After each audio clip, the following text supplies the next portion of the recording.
ایک سوال محمد شمیم صاحب کا ہے.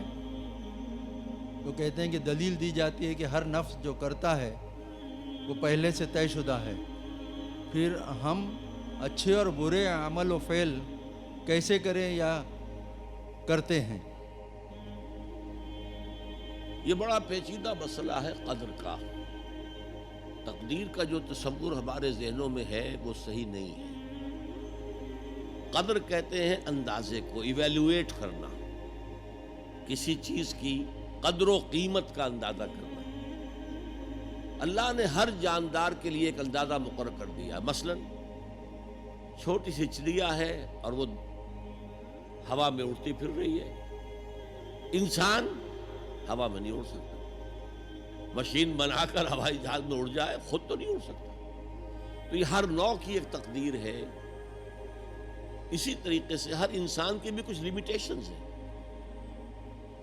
ہر انسان کو دو چیزیں ملتی ہیں جس میں اس کا کوئی دخل نہیں. اسے والدین کی طرف سے جینز مل رہے ہیں، اس کے اثرات اس کی شخصیت پر ہوں گے. پھر جس ماحول میں اسے پیدا کیا گیا ہے اس ماحول کے اثرات ہوں گے. ان دونوں سے مل کر شاکلہ بنتا ہے. قرآن مجید نے شاکلہ کہا ہے. شاکلہ کہتے ہیں پیٹرن کو. آپ نے لوہے سے کوئی چیز ڈھالنی ہے تو پہلے لکڑی کا پاٹن بناتے ہیں. ہمارے مصری لوگ پاٹن کہتے ہیں اس کو.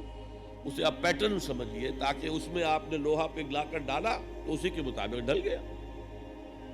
تو ہر انسان کا ایک پیٹرن ہے جو اس کے جینز سے اور اس کے انوائرمنٹ سے بنا ہے، اور ہر انسان کا محاسبہ اسی اعتبار سے ہوگا. اگر کسی کے شاکلہ میں 100% نیکی کا اللہ تعالی نے صلاحیت رکھی تھی اور اس نے 40% کی ہے، وہ مارا گیا. جس کے اندر رکھی ہی 50% تھی، اس نے 40% کر لیا، کامیاب ہو جائے گا. لا یکلف اللہ نفسا الا وسعها. Every individual will be judged according to what was given to him by Allah subhanahu wa ta'ala. لیکن تقدیر کا مطلب یہ نہیں ہے that we are bound to do something. No. There is no predestination. It's only pre-knowledge. اللہ نے مجھے اختیار دیا، چاہے یہ کرو چاہے وہ کرو، اما شاکرا و اما کفورا. فمن شاء فلیؤمن ومن شاء فلیکفر. جو چاہے ایمان لائے، جو چاہے کفر کا اختیار کر لے. لیکن اللہ کو معلوم ہے کہ تم کیا کرو گے. یہ پری نالج ہے اللہ کا، پری ڈیسٹینیشن نہیں. اللہ نے مجبور نہیں کیا ہے. ہاں وہ لمیٹیشن جو آپ کی شخصیت کے اندر ہے وہ اپنی جگہ ہے، لیکن نیکی اور بدی، خیر اور شر، حق و باطل کا چوائس آپ کو دیا ہے. اما شاکرم و اما کفورا. فمن شاء فلیؤمن ومن شاء فلیکفر. This free will is with you and you will be adjudged on the basis of this free will. البتہ کتنی نیکی تم کر سکتے تھے اتنی کر لی، کامیاب، چاہے وہ مقدار میں کم ہو.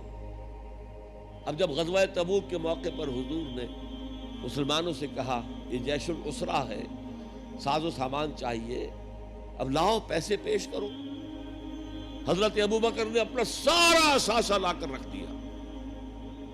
پوچھا اپنے بال بچوں کے لیے کچھ چھوڑ کر آئے ہو؟ کہ کچھ نہیں چھوڑا. صدیق کے لیے ہے خدا کا رسول، بس اللہ کا نام چھوڑ کر آیا ہوں. اب حضرت عثمان نے بہت دولت دی اس وقت. ایک غریب انصاری، اس نے ساری رات ایک یہودی کے باغ میں وہ کنویں سے پانی کھینچ کر باغ کو سیراب کیا. صبح کو اسے کچھ کھجوریں مل گئی اجرت کے طور پر. اس نے آدھی لا کر اپنے بال بچوں کو دے دی، گھر کا نفقہ، نان نفقہ شام تک کے لیے. آدھی حضور کے سامنے لا کر رکھ دی. جو منافقین موجود تھے انہوں نے تمسخر اڑایا.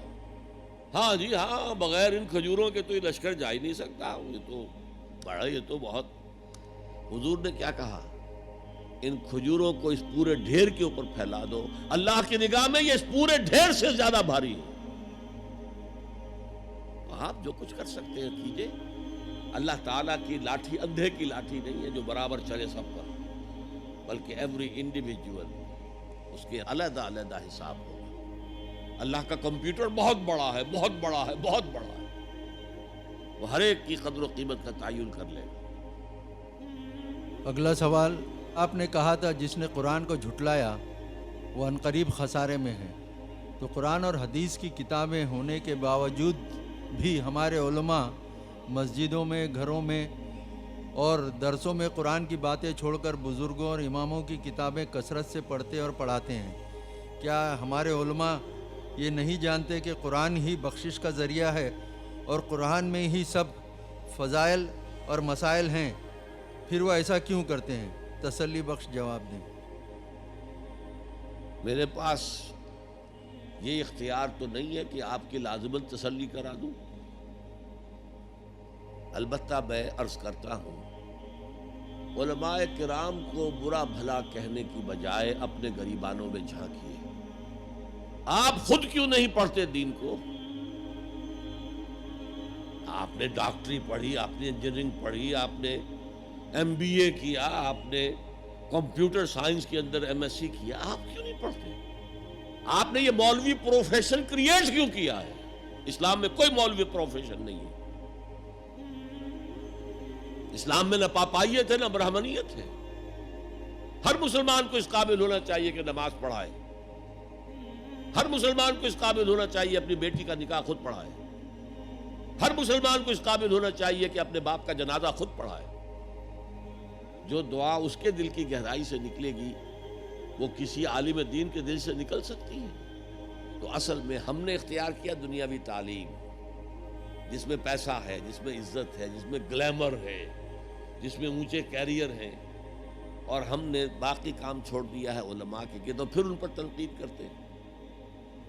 لہذا اپنے گریبانوں میں جھانکیے، پانی ہمارے اندر بڑھتا ہے،